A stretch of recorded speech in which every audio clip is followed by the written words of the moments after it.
Welcome to easy life. நம்ம இன்றைக்கி வந்து பருப்பு துவையல் எப்படி செய்கிறதுன்னு பார்க்கலாம்.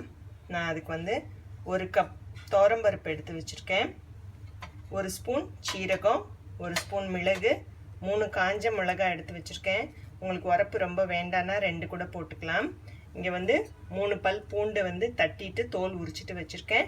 கொஞ்சம் கல் உப்பு எடுத்து வச்சுருக்கேன். இது அந்த பேனில் ஒரு 2 டீஸ்பூன் எண்ணெய் ஊற்றிட்டேன்.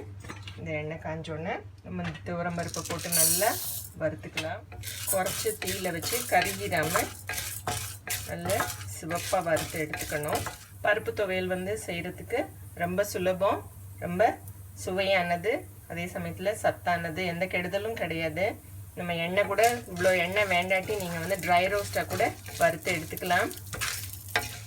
நம்ம போட்ட துவரம்பருப்பு நல்லா சிவப்பாயிடுச்சு. நம்ம இந்த நேரத்தில் இந்த 3 பல் பூண்டையும் இதோட சேர்த்துக்கலாம்.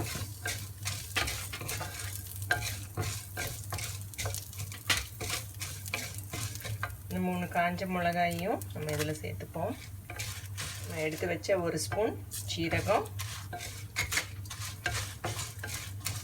1 ஸ்பூன் மிளகு,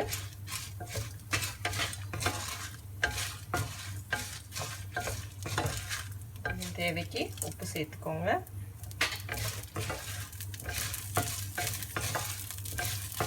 உப்பு கொஞ்சமாக போட்டு அரைச்சி பார்த்துட்டு வேணுனாக்க அப்புறம் கூட சேர்த்துக்கலாம்.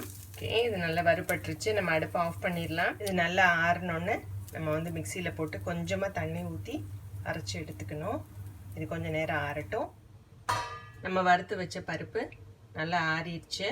நான் அதை வந்து இந்த மிக்சி ஜாரில் மாற்றிட்டேன். இப்போ கொஞ்சமாக தண்ணி ஊற்றி நம்ம நல்லா நைஸாக அரைச்சி எடுத்துக்கலாம். நான் இங்கே அரைச்சி எடுத்துகிட்டு வந்துட்டேன். கொஞ்சம் கொரப்பாக தான் இருக்கும். நம்ம கொஞ்சமாக தண்ணி ஊற்றி அரைச்சாலும் நேரம் ஆக ஆக அது நல்லா கொஞ்சம் இறுகிக்கும். பருப்புங்கிறதுனால அதோட தண்ணியெல்லாம் அது வந்து இழுத்துரும். நல்ல சுவையான பருப்பு துவையல் எப்படி செய்கிறதுன்னு இன்றைக்கி பார்த்தோம்.